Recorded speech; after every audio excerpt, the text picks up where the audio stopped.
So this is now part 3, a continuation on the different intrapartal complications. So we ended with cord prolapse class. Again, when we speak of cord prolapse, there is a presenting part. Ngayon gani ka presenting part, the part that presents at the cervix. Meaning, inig-apply na ko sa cervix, unsa may naguna. Kung naguna ang ulo mo, na mo ingon tag cephalic. Kung inig-apply nimo sa cervix, unya lubot man, breech. No? Pag-apply nimo sa cervix, shoulder man, shoulder presentation. These are the common presentations, but na instances class nga, kung ulo man gani naguna, napagi mas naguna ang imuhang pusod. We call this as vasa previa. Ang problema kung naay vasa previa, inigbuto sa bag of water. Kay nigbuto sa bag of water, mukuyog sa tubig ang imuhang pusod. Then that becomes cord prolapse. Ideally, dili manunta na mahitabo class. Kaso, naman gud tay mga instances nga ang presenting part dili well fitted into the cervix. Okay? Example po, uterus. Okay, this is your cervix. Ideally, kung perfect cephalic imong presentation, meaning mauni siyang ulo, wala unta kay space para agian sa pusod. So walay cord prolapse. Pero naamang goy mga situation class nga, kung mauni imong uterus, mauni imong cervix, ang imong presentation lubot. Naa ba kay gap or space nga pwedeng sudlan sa pusod? Yes. Okay? Let's say ang ulo nimo gamay. Kung gamay ang ulo, napa ba kay space or gap nga pwedeng sudlan sa pusod? Yes. That's why to answer the question, nganong naa may cord prolapse? Because the presenting part has not been well fitted into the cervix. So, malpresentation like breech, shoulder, or a small head can lead to cord prolapse. And the moment cord prolapse happens, class, remember this. Basta gani cord prolapse, unsa may atong priority nursing intervention. Unsa may atong priority dapat? Dapat we relieve the cord from pressure. Nga naman, because when the cord is exposed to pressure, then there is a blockage or impediment to the flow of blood. So, if the goal of cord prolapse management is to relieve it from pressure, so unsa may atong buhaton?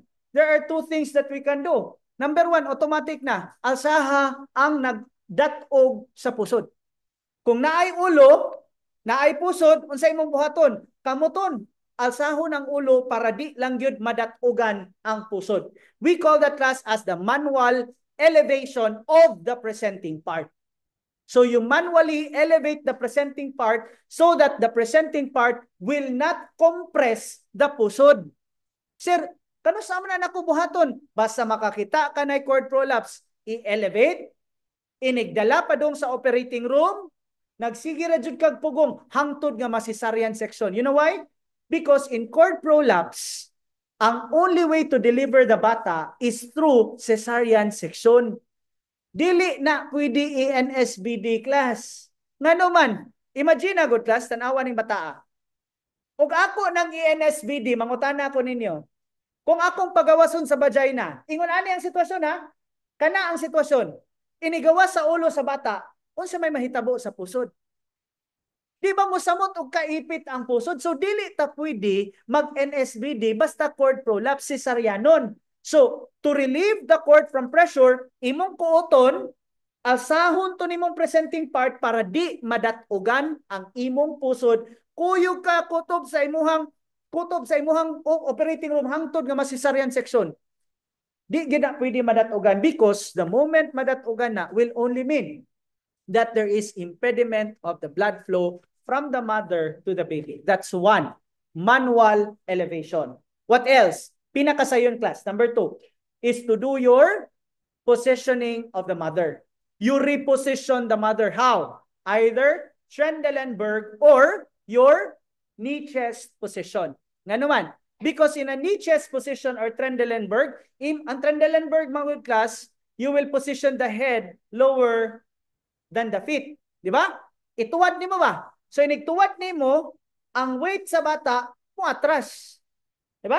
Kay inig ug mao ning tiyan ni mama, inig ana nimo ang weight sa bata mo naog dire, so ang puso dito di na maipit. So Trendelenburg or Nietzsche's position. Again, let me repeat that. The ultimate goal of management in patients with cord prolapse is to relieve the cord from pressure. And how do we do that? Number one, we elevate the presenting part manually. And number two, to reposition the mother either by Nietzsche's or Trendelenburg position. Okay? That's one. Now, aside from that, what else could we do? We should administer oxygen to the mother at 10 liters per minute. Okay? 10 liters. Basta ganit 10 liters per minute class, kinahanglan, ang oxygen is by face mask. Dili ka pwede mag-nasal cannula, no? O niya, 10 liters per minute. Imagine na, pud good na, class. Kusog kang bugwak sa hangin. O niya, butang sa imuhang ilong.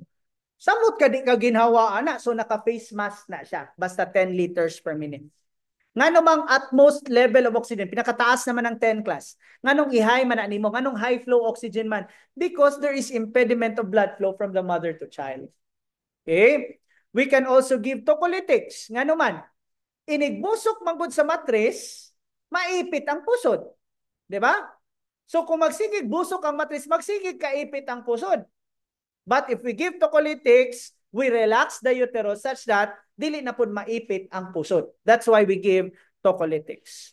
We can also do amniofusion. Unsa man ang amniofusion? It's the administration of lactated ringers or warm normal saline solution into the vagina, into the cervix, then to the baby. Okay? Sa ato pa, repilan na to og tubig, amniotic fluid, ang imuhang matris with the use of warm lactated ringers or warm normal saline solution. Kung saan man na sir, catheter yun na class. Ang catheter pasok sa buto, pasok sa cervix, adto na sa bata. Okay? Pero you use the warm fluid to avoid contractions because you know that cold fluids could induce contractions. Mo nang warm ang atong gamiton. And the same rule, never ever, say never ever, never ever attempt to return a cord prolapse. Ay, nigawas, sorry, ibalik. Sayop, ha? Never ever na. Kauban na sa mga never ever. Never ever attempt to return a loop of cord back. Okay? And since we know nga ang pusod once mugawas kani, delikado ang pusod mauga. And so that dili siya mauga, that's why we need to cover this. Cover with a gauze wet with saline solution. Kay kung mauga man gud na siya, mo break free. Maputol. Unya, saon naman nagmaputol nga ang bata napamana sulod. Diba? So aron di siya mauga, ang sa atong buhaton, takuban na to og OS wet with saline solution. Okay? So there. And of course, you prepare for cesarean section. Now, in patients with cord prolapse, there will be an effect to the heart of the baby. Okay? Basta na gani kay cord prolapse class, napod na siya epekto sa heart rate sa baby. What is the effect to the fetal heart tone when you have cord compression? In cases of cord compression class, you will be able to notice a variable deceleration. Okay? So, unsay mahitabo sa fetal heart tone? There will be a variable deceleration. Variable deceleration, two words na. Variable meaning lain-lain. Deceleration meaning ni-decrease ang heart rate. Okay? Ideally, class, kung mugawas ang cord, ma-impede ang blood supply. Tungod kay makink man siya. Kung ma-impede ang blood supply, how should people normally react? Kung tukon ta, kung magbalsalba maneuver ta, or musam ta ilam sa dagat kung pila ka segundo, or muutong ta, simple. Kung muhunong ta ginhawa for a moment, what does the body do? What does the heart, or how does the heart react? Will it increase in rate, or will it decrease in rate? Di ba mo increase ang heart rate? Mao po ni class. Kay naipit ang imong pusod, dapat ang imong heart rate, musaka. Pero unsa may nahitabo, dire. Makahibalo ka nga naipit ang cord because you will see a variable deceleration, a decreasing heart rate pattern. Unsa man na. Your contraction class is comprised of 3 phases. Uterine contraction. If you remember, increment, acme, and decrement. These are the three phases of contraction. Meaning, padong sakit ang contraction, perting sakita sa contraction, nagkawala ang contraction hangtod wala na. Ana ang pattern sa contraction. So kung nakasuway na mo nga labor mo, no? Padong sakit, perting sakita, magkawala, mawala. Ana ang pattern sa contraction. Now, considering that during the contraction, no? During the contraction, there is a cessation in the blood flow, the heart rate must have accelerated. That's the normal reaction. Pero kung nakay cord compression, ang imong makita class is a variable deceleration pattern. It is variable because it is either a deceleration in shapes like U, in letter V, or in W. So that's the rate, that's the pattern of the heart rate. A heart rate which decreases in a U pattern, in a V pattern, or in a W pattern. Kung makakita gani mo ani nga pattern alongside sa contraction, we call that class as variable deceleration.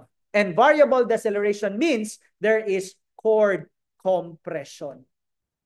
So how is cord prolapse diagnosed? You look at the heart rate. What do you see on the heart rate? You will see variable deceleration.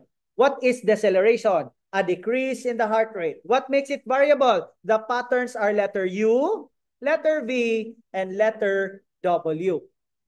And that is in cord prolapse. Okay? Now, what are the different placental anomalies? Last topic, no? First anomaly is your succintoriata. Succintoriata or succenturiate is the existence of an accessory lobe. So, naabatay picture dire. Tanaw. There. This is your succintoriata, kani class. Kaning first picture dire. What makes it succintoriata? Di ba ang placenta usara? Di ba usara atong inunlan? Pero kani naay pakapin. Naay accessory. So the presence of an accessory placenta in addition to the main placenta is a succintoriata. Delikado ni. Ganon delikado man ni. Kay inigawas manggod sa imong inunlan, moingon ang doktor, placenta out. Okay na ta, manguli na ta. Hala, nakalimot na apa di ay kauban gamay usa na habilin. And we know nga kung naay usa mahabilin, there will be bleeding. Okay? The second one, we also have your circumvallata. Unsa man ang circumvallata? If you remember class, kani imong uterus, kani imong placenta. Okay? This is the pusod, this is the baby. Okay? Nakaputos si baby og amniotic sac, correct? And there are two layers of an amniotic sac. What are these layers? Chorion and amnion. Okay? Manay normal. When do you say that it's a circumvallata? It's a circumvallata because there is a chorion and an amnion covering the placenta. So this layer here, this presence of chorion and amnion covering the placenta makes it circumvallata. So naa kay chorion, naa kay amnion nga nag-cover sa imong inunlan, circumvallata. Again, succintoriata na ay accessory lobe. Circumvallata, ang chorion o amnion nag-cover sa placenta. Okay? What is a battledore? Battledore. The cord is inserted marginally rather than centrally. So, asa may circumvallata, asa may battledore dire. Here. Okay? So, as you would notice, naa sa kilid naka-attach ang imuhang placenta. So, to illustrate, aron klaro. Okay? Normally, mao ni siyang inunlan. Okay? Normal. Let's make it battledore. Unsa man ang battledore? Naay pusod sa kilid, naay pusod, then there. So you see the difference. Ang usa diretso, insert sa tunga. Siya nibuwag, insert sa kilid. So kung mao ni siya ang inunlan, dara ang mao ni placenta, dara ang pusod. Normal. Okay? Let's make it battledore. Nag-anak siya. Okay? There are several cords that attaches at the periphery rather than centrally. Okay? Then you also have your velamentous cord, which is a common cord expression when you have multiple pregnancy. Okay? Normally, placenta, pusod. Okay?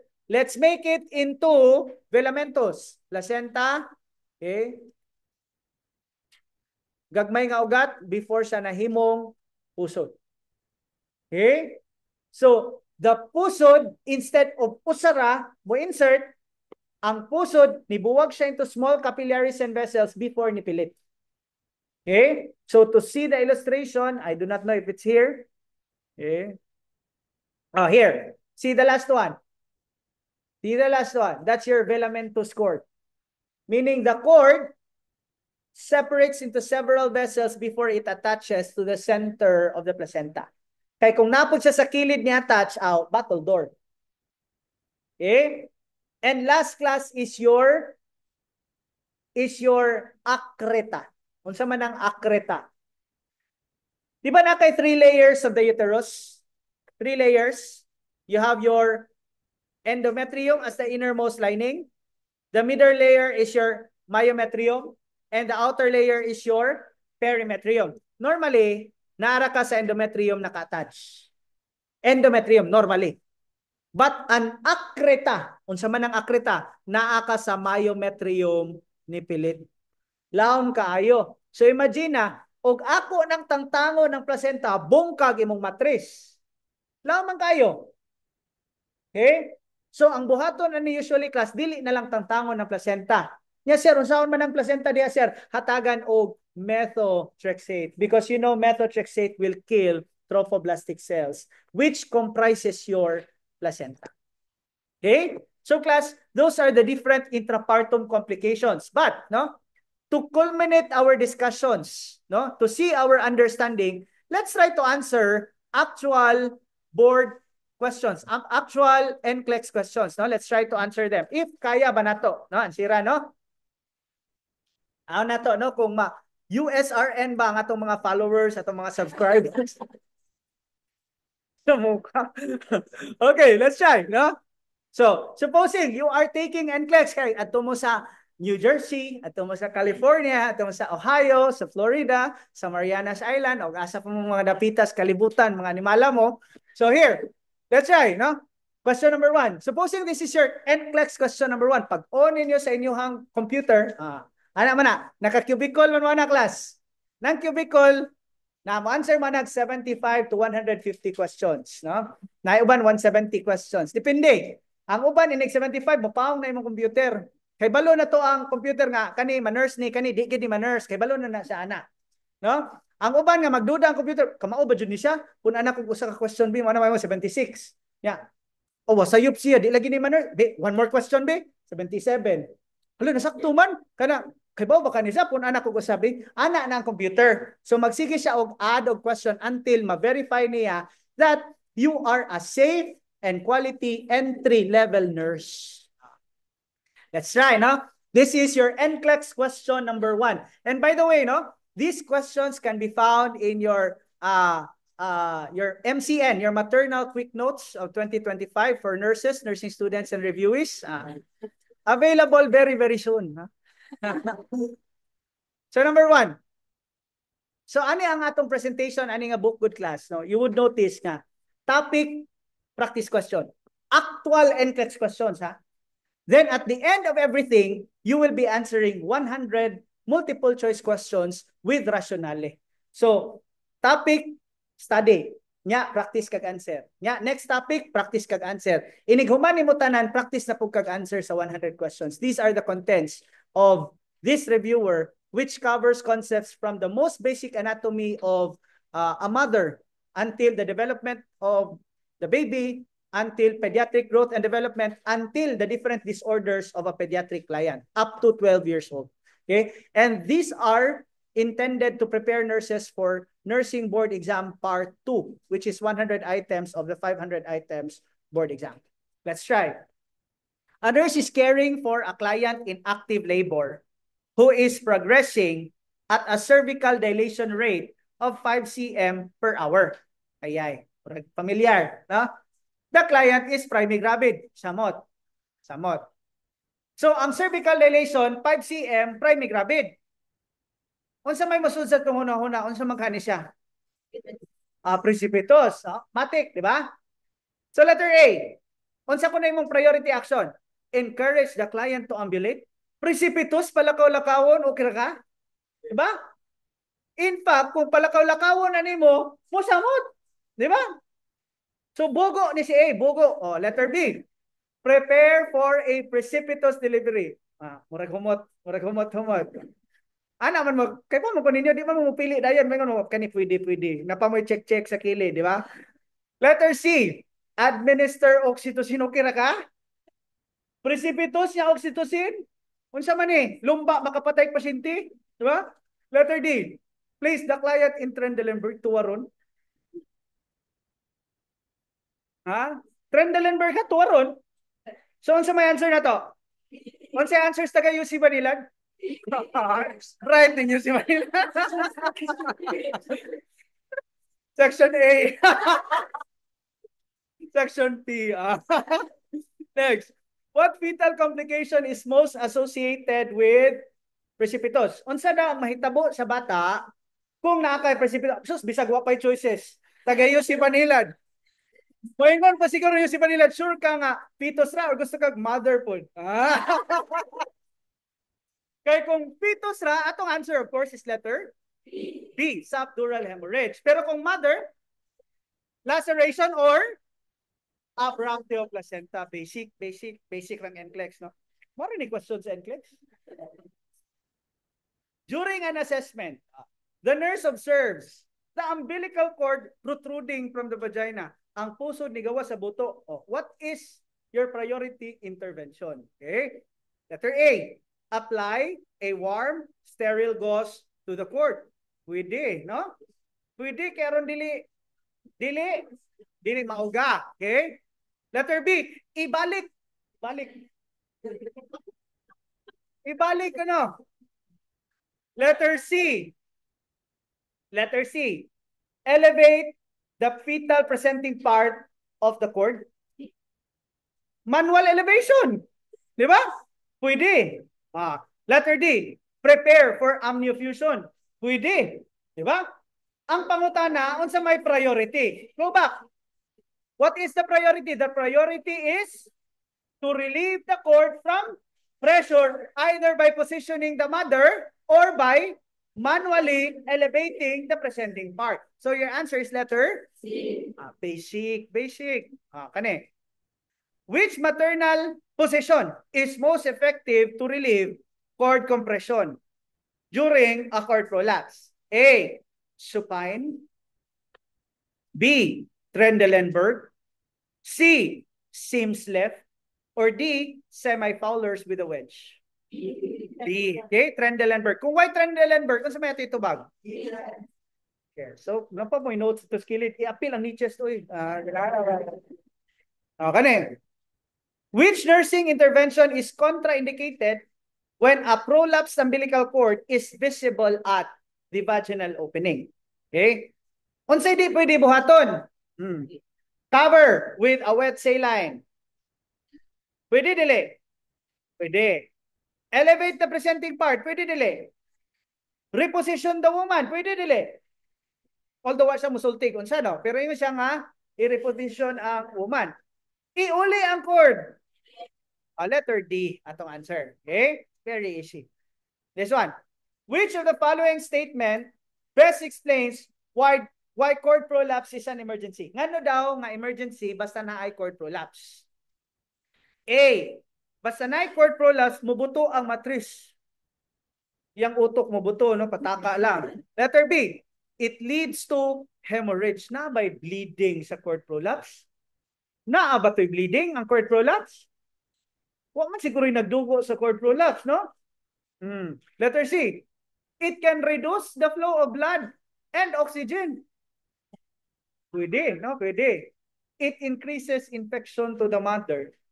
Cord prolapse ba to, class? Unsa ganitong naay infection? Uterine inversion. So your answer should be letter C. Very basic, no? So those are the sample questions, no? In NCLEX, no? Let's see. So let's try this one. A nurse notes a variable deceleration on the monitor. Variable deceleration. What is the nurse's first action? Naka-underline man, no? Perform a vaginal examination. No? So atong tanawon, kay kabantay mo class, variable deceleration, manggod. Basta na variable deceleration, unsay musud sa itong una-una? Unsay nahitabo nga na variable deceleration? Na ay compression to the core just like in core prolapse. Samot pa, gipunan pa yun after rupture of membranes. Related ba ang cord prolapse ug ang rupture? Related pa? Yes, di ba? In vasa previa, when there's rupture of membrane, it will carry away the cord with it, causing cord prolapse. Okay? So, what is the nurse's first action? So, let's know. Letter A, reposition into high Fowler's. Cord prolapse. Sakto ba, class? Dili. Remember, this position question on patients with cord prolapse has become the question in 2010 December board exam. This was the question. Ang question was, how do you position a mother with a cord prolapse? Very easy. Knee chest position ang naa sa choice. That was in December 2010. Why could I remember that? Because I could remember my students thanking me. Because I said, basta gani OB class, unya pangutan-on mo position, nya wa gid mo kay bawo kung sa inyong i-position sa mama, always answer left side lying. Amniotic fluid testing, left side. Contraction stress testing, left side. Late deceleration, left side. Non-stress testing, left side. Cesarean section, left side. Supine hypotension, left side. Hypovolemia, left side. Pulos left, wa gani ka kay bawo ana, basta automatic imong tupag left side gid na. Except if the case is cord prolapse. Because in cord prolapse, imong answer should be Nietzsche's or Trendelenburg. Here came 2010 December board question. How do you position a mother with cord prolapse? Answer is Nietzsche's or Trendelenburg position. Letter B, administer oxygen at 2 liters per minute. Sakto man, muhatag tag oxygen. Pero sakto ba ang 2 liters? Pila man dapat? 10 liters per minute. Okay? And you document the FHT and continue monitoring. You usually say document class kung ang choice refers to okay ra na, wala ra kay buhaton, normal ra na. Basta na gani choice nga moingon nga document the findings, it means to say to your judgment normal ra na. Normal ba nga na cord prolapse? Normal ba nga na variable deceleration? Dili. So documentation is not enough. You have to do something. And what is that you have to do? Check the buto. Diba? You check the vagina because most likely na ay pusod nga na-carry away din ha. Okay? Allowed ba ta mo check sa vagina? Ha? Allowed ta mo check sa vagina? Pwede ra? Ikaw, okay ra? Oh, okay ra. Dili man necessary nga basta mo inspect ka kuuton gyud nimo. Di man tanan nga inspection kuot. Pwede man inspection nga tan-aw nimo. Usually magud class ang cord prolapse, makita nimo nga ang pusod ni gawas gyud sa buto. Iniktan-aw gyud nimo na alam unsa man ni. Usually class, the first time I saw a cord prolapse, nagtuo ko tiil sa bata. Tinuod class, ang kolor manggod sa pusod ug ang tiil sa bata nga kanang bagong parehas gyud. Unsa man ni tiil? Uy, hala pusod. So first thing, pagkakita nako hala pusod, tawag na ako kong estudyante. Unsa imong buhaton ni gawas man ang pusod? Yan siya nga. Nietzsche, sir. O, di sakto ang pasyente. Sakto ang nurse. Okay? So that ends intrapartal complication. Okay? Thank you for watching.